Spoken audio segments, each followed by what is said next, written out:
Dámy a páni, dobrý deň. Vítam vás na tlačovej besede poslancov za stranu Smer Slovenská sociálna demokracia, ktorí budú reagovať na rozhodnutie českej polície. Slovo odozdávam predsedovi klubu Jánovi Richterovi. Nech sa páči. Ďakujem pekne, milé dámy, vážení páni, príjemný dobrý deň prajem. Nezvykneme komunikovať a už vôbec ani nejako reagovať do záležitosti iného štátu, ale toto je nevyhnutné, aby aj z našej strany, z pohľadu poslaneckého klubu strany Smer Slovenská sociálna demokracia zaznelo, pretože sa nás to bezprostredne dotýka. Všetci registrujeme isté nadštandardné vzťahy dané historicky medzi Českou republikou a Slovenskou republikou. Vnímame v súčasnom období isté rozdiely, ktoré možno vznikli možno rôznymi, rozdielnymi, inými pohľadmi a postojmi na vojne na Ukrajine. Obmedzenie komunikačných vzťahov českej vlády so Slovenskom tomu jednoducho zodpovedá. Mrzí nás a prekvapilo nás trochu aj, že včera v podstate aktualizovali a potvrdili zotrvanie Českej republike na tomto stave. Korunu všetkému však nasadilo rozhodnutie českej polície, ktorá nerieši otázku schvaľovania trestného činu, v tomto prípade atentátu na Roberta Fica, napriek tomu, že ich vlastná legislatíva jednoducho tento problém rieši. O tom budeme hovoriť na dnešnej tlačovej konferencii. Potom dám slovo pánovi Tiborovi Gašparovi, predsedovi Branno-bezpečnostného výboru. Slovenská strana má naďalej záujem na nadštandardných vzťahoch vzhľadom na našu spoločnú minulosť, v mnohých prípadoch dokonca rodinné prepojenia z českej a slovenskej strany, ktoré pretrvávajú. Tú nadštandardnosť vyjadruje aj prvá cesta nového prezidenta Slovenskej republiky dnešný deň do Českej republiky, čo v maximálnej miere vítame a podporujeme. Treba však povedať, že na nadštandardné vzťahy treba dvoch.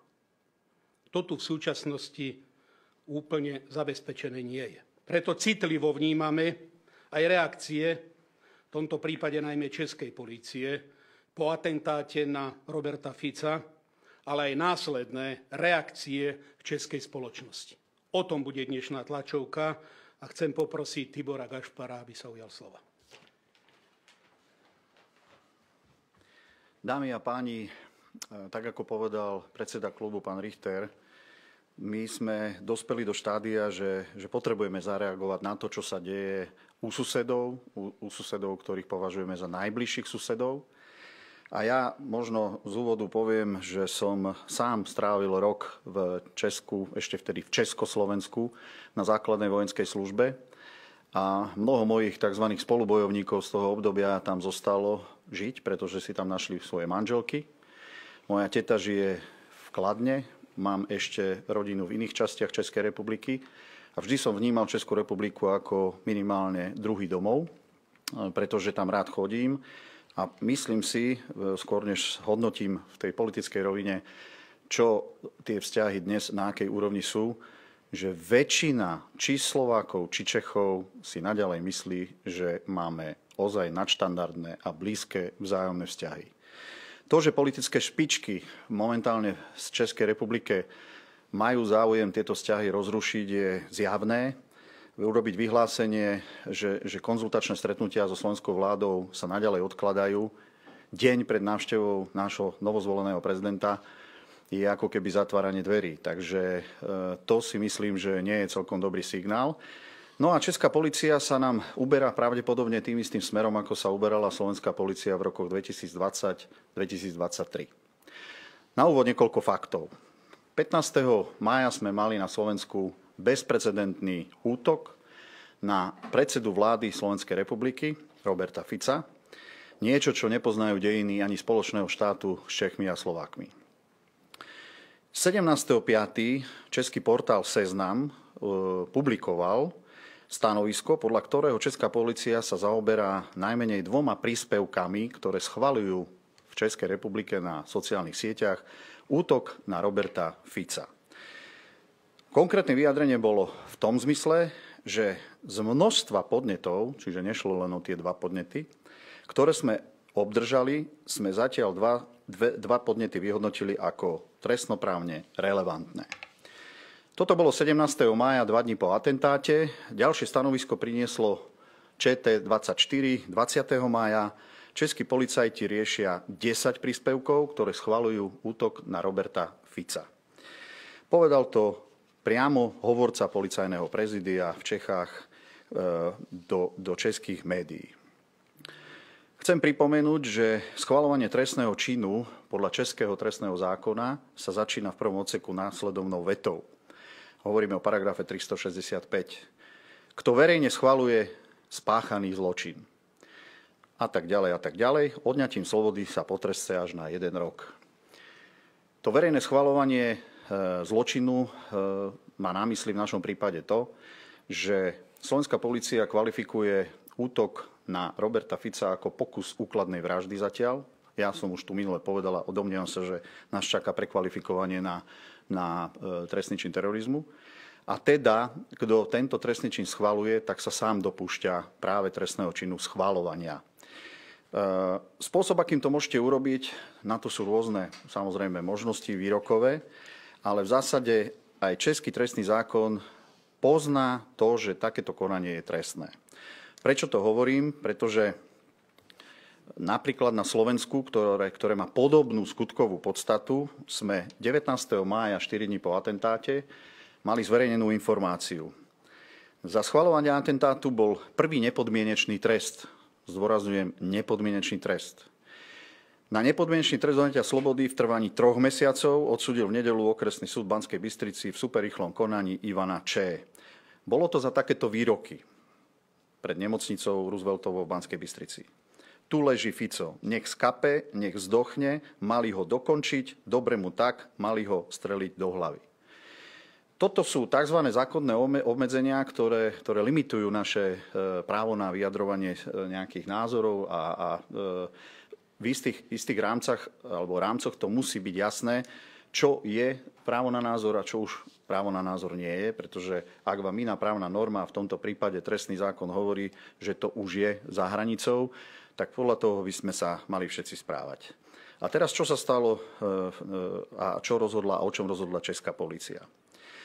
25.6. bol publikovaný aj v slovenských médiách článok o tom, ktorý mal názov Výsmech. Polícia Českej republiky odmieta stíhať verbálne prejavy schvaľujúce atentát na premiéra Slovenskej republiky.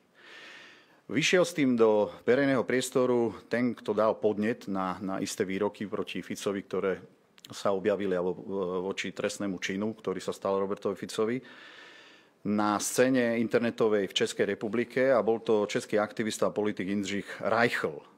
Ten zverejnil aj celé uznesenie Českej polície o tom, akým spôsobom odôvodnila, prečo nebude výroky, ktoré schvaľujú pokus úkladnej vraždy riešiť ako trestný čin. Pričom tá sadzba je aj tu minimálna a ak poviem, že slovenský súd rozhodol o 3 mesiacoch, tak je každému jasné, že snáď po 1,5 mesiaci teda pôjde ten človek na podmienečné prepustenie domov. No, o aké výroky išlo, za ktoré podal Jindřich Reichl to trestné oznámenie? Napísať Robertovi Ficovi, že to prasa bolo treba zastreliť, podľa českej polície je úplne v poriadku a nie je to za hranicou zákonnosti. Aby ste pochopili, tieto výroky sú úplne totožné ako tie, ktoré som tu čítal pred chvíľou, za ktoré dostal slovenský občan 3 mesiace nepodmienečne slobody. A čo napísal teda český policajný orgán do toho uznesenia? Toto prečítam celé, lebo to je dôležité, aby som to neskreslil a zaznelo to tak, ako má. Policajný orgán si je vedomý tenkej hranice medzi slobodou prejavu a možným konaním, ktoré túto hranicu prekračuje a na ktoré je treba reagovať prostredníctvom napríklad trestného práva. Podaním, ktoré bolo podané, sa komplexne policajný orgán zaoberal a dospel k záveru, že v danom prípade ide len o vlastné vyjadrenia užívateľa sociálnych sietí a diskusných fór na verejnej sieti internet, ktoré je možné podriadiť pod slobodu prejavu, kedy každý má právo vyjadrovať svoje názory spôsobom, ktorý považuje za vhodný, a tá posledná časť vety, ktorý neprekročí ústavné a zákonné obmedzenia. Preto som zvolil túto postupnosť týchto informácií, aby som poukázal na to, že český trestný zákon hovorí o tom zákonnom obmedzení, o ktorom hovorí tento policajný orgán. Len ako si zase platí, že keď sa týkajú predsedu vlády Slovenskej republiky Roberta Fica, tak to neplatí. Vyjadrujem svoj názor, že prelieza do českej polície politika tak, ako sa to dialo v rokoch 2023 na Slovensku, pretože takéto rozhodnutie nemôže obstáť a som zvedavý, ako zareaguje štátne zastupiteľstvo, ktoré toto bude pravdepodobne odobrovať, takéto rozhodnutie. A ja tak trochu vyjadrujem rozčarovanie a možno zhrozenie sa nad tým, kam sme sa dostali.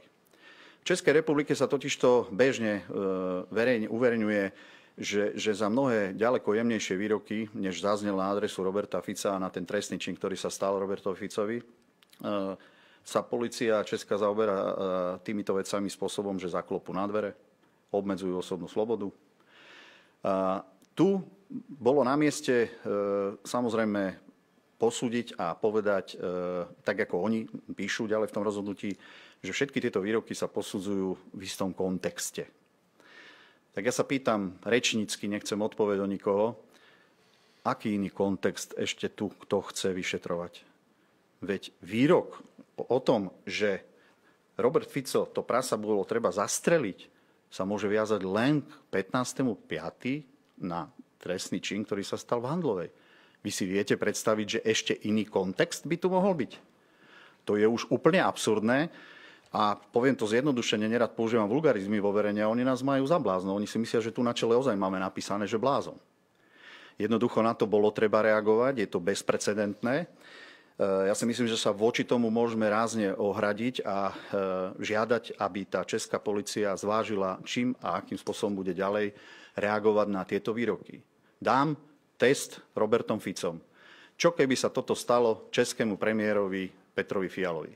Myslíte si, že česká polícia by povedala, že áno, teraz je tu sloboda názoru prednejšia ako tieto výroky, ktoré sú zákonným obmedzením toho, čo môžete slobodne vyjadrovať? Som zvedavý, ako budú posúdené aj tie ďalšie podnety, hovorili sme o nich, a ktoré teda vedú ma k tomu záveru, že začína sa politizovať aj v českej polícii. Je to smutné, pretože tam by mala platiť tak, ako u nás na Slovensku, absolútna apolitičnosť, v rozhodovaní vecnosť, ale pre mňa je to zvlášť nepochopiteľné, keď som vám prečítal časť skutkovej vety, kto schvaľuje zločin, a to slovami, ktoré som tu tiež prečítal, za ktoré slovenské súdy vedia udeliť nepodmienečný trest, české policajné orgány majú za to, že to je sloboda názoru. Toľko, ďakujem. Ďakujem pekne, nech sa páči. Dobrý deň, Adolf Hanov, televízia Markíza. Máte vedomosť, pán poslanec, že či bola podaná sťažnosť voči tomu uzneseniu, keď hovoríte, že ste zvedaví, ako sa k tomu postaví štátny zástupca? Predpokladám, že ten, kto podal podnet, teda ten pán advokát Reichl, že keďže sa mu to nepáčilo a išiel s tým do verejného priestoru, že využil aj právo opravného prostriedku a že ho podal, ale 100% vám to neviem povedať. Rozumiem. Ja by som sa chcel spýtať, že vy to dávate do tej ako keby politickej roviny, že tam vidíte ten politický tlak. Faktom ale je, že toto je ako keby právny názor jedného nejakého vyšetrovateľa alebo povereného príslušníka, teraz neviem. A bohužiaľ aj ja osobne som sa stretol, keď sa mi niekto vyhrážal, že ma zastrelí so samopalom, kde slovenská polícia povedala, že to je v rámci dovolenej slobody prejavu. Tak či to skôr není systematický problém v polícii, kedy radi využívajú materiálny korektív a povedia, že toto je ešte v rámci dovolených prípustných medzí, či už na Slovensku alebo v Českej republike? Ja to hovorím preto, lebo v tej dobe, v ktorej žijeme, v tých výrokoch, ktoré prinášajú špičkoví politici, najmä zo strany Českej republiky, v tom vyznáme, že ak by sa niekto vyjadril v Čechách, že hodí poslancov Českého parlamentu do Vltavy, za to by čelil trestnému stíhaniu alebo nabadaniu na iný trestný čin, lebo toto celé má ešte jeden rozmer. Nielen, že to schvaľuje zločin, ktorý sa stal v Handlovej, ale môže to podnecovať na dokonanie takého trestného činu. Prečítal som vám ten výrok, ktorý je z českých médií. Rozumiem, ale teda vy neveríte v to, že česká polícia je nezávislá? Že koná akože bez ohľadu na politickú moc? Ja som vyjadril svoj názor, politický názor. Ja som zvedavý, ako to bude mať ďalej vývoj, či a akým spôsobom k tomu pristúpi štátne zastupiteľstvo. Z môjho pohľadu je to opäť dvojaký meter na to a cítim za tým jednoznačne len to, že keďže sa jedná o schvaľovanie trestného činu voči osobe Roberta Fica, tak sa deklaruje iný prístup, akým spôsobom sa možno pristupuje pri ochrane ústavných činiteľov Českej republiky. Máte vedomosť, ako priebežne možno dopadli tie prípady, ktoré na Slovensku sa stali, lebo boli desiatky podobných prejavov aj na Slovensku. Hovorilo sa, že sa riešia desiatky prípadov. Vieme o tom, čo ste spomenuli, ale či aj beží odhadom, koľko radovo trestných stíhaní, či sú nejakí ľudia obvinení? Nie, konkrétne nemám vedomosť. Včera, keď som si prechádzal verejný priestor na internete, tak som zachytil, že riešila vyše stovky týchto podnetov. Nepredpokladám, že všetky skončia v rovine trestného konania. Tých možností, čo je trestným činom, je viac. Môže to byť, jak som už povedal, schvaľovanie, môže to byť podnecovanie, ale budú tam zaiste asi len konania v rovine priestupkov, prípadne aj také, ktoré budú tým slobodným prejavom. A potom k iným témam, tak asi už. Dobrý deň, Lukáš Zivý, Radiožurnál, RTVS. Pán Gašpar, čo s tým ale plánujete robiť? Teraz ste ukázali na nejaký problém, ale je to problém, ktorý má na starosti Česká republika, česká vláda a podobne. Zvažujete možno, že predvolať si veľvyslanca, stretnúť sa s ministrom vnútra Českej republiky alebo niečo podobné? Takto zachádzame ďaleko. Tieto kroky, ak by nastali, tak asi by prišli práve zo strany našej vlády, ale ja sa domnievam, že v tejto chvíli by ste si mali možno splniť úlohu vy, české médiá, priniesť o tom informáciu českej verejnosti, ako sa na to pozeráme na Slovensku. A z toho pohľadu by sa možno rozhýbali príslušné orgány v Čechách, ktoré by si to preskúmali, prešetrili a potvrdili buď to rozhodnutie a jeho správnosť a vytvorili podľa mňa vážny precedens. Tu ideme ukľudňovať spoločnosť. Ešte možno jeden dodatok a doplnenie. Ja som čítal, ako česká polícia, české politické vedenie reagovalo na tento atentát. Aj oni sprísnili množstvo opatrení, robili isté, nazvem si, kroky bezpečnostného charakteru, ktoré boli reakciou na atentát. Takže sa divím, že na druhej strane uvoľňujú tú úzdu v tom zmysle, že tvrdia, že teda toto patrí pod slobodu prejavu, pretože to dáva vodu na mlyn ďalším a ďalším ľuďom, ktorí na tom internete môžu pokračovať v tej anonymite presne v takomto hejtovaní. Ale rozumiete, že z hľadiska zákona tomu policajtovi môže byť jedno, čo robí česká vláda. Nie, že to je čisto o jeho právnom názore, toto ako policajt. Ešte raz, ja som vyjadril politický názor, domnievam sa v kontexte všetkého, čo posudzujem. Ja nepoznám presne, kto to rozhodol. Viete, keby to rozhodol, berte ma trošku s nadhľadom, niekto zo skupiny Čurilovcov, tak nepochybujem a poviem, že to je práve preto, že rozhoduje taký policajt. Dobre, a keby sa tá situácia otočila, že bolo by to naopak, nepokladali by ste to zo strany Českej republiky ako zásah do vnútroštátnych záležitostí inej krajiny v kontexte možno aj tej, že Česká republika je pred voľbami? Pozrite sa, my sme ako Slovensko nikdy nereagovali a teraz pán predseda klubu jasne povedal, že rešpektujeme to a že nemáme potrebu sa vyjadrovať ku záležitostiam, ktoré sa dejú v zahraničí. Ale toto sa týka nášho predsedu strany, predsedu vlády. Bol to pokus úkladnej vraždy a my to nemôžeme len tak opomenúť a nepovedať k tomu svoj názor. Ako si to vysvetlí momentálne česká strana, neviem, ale keď nemajú problém oni deklarovať neustále, že tie vzťahy sa ako keby mali zase zmraziť. Ja som preto zámerne začal tým, že väčšina Slovákov, Čechov a dokonca aj politikov na tých úrovniach, ako sme tu my dnes, nemá vôbec problém vzťahový. My chceme naďalej udržiavať nadštandardné vzťahy. Že politické špičky zmenili retoriku, najmä z českej strany, myslím si, že tak, jak povedal opäť pán predseda klubu, návšteva Petra Pellegriniho, zvyková návšteva v Čechách je toho jasným dôkazom, že chceme tieto väzby udržiavať, rozvíjať. A ja verím, že otvorí pán prezident aj túto otázku, aby sa nastolila opäť rovnaká úroveň spolupráce. To, že máme rozdielne politické názory na trebárs vývoj vojnového konfliktu na Ukrajine, to je predsa prirodzené, veď o tom je tá demokracia, o tom je tá pluralita názorov. Nemôžeme za to hneď vychádzať z premisy, že budeme zhoršovať vzťahy. Takže toto bolo potrebné, aby sme na to zareagovali. Ja si myslím, že česká strana musí pochopiť, že sa nás to týka vážnym spôsobom.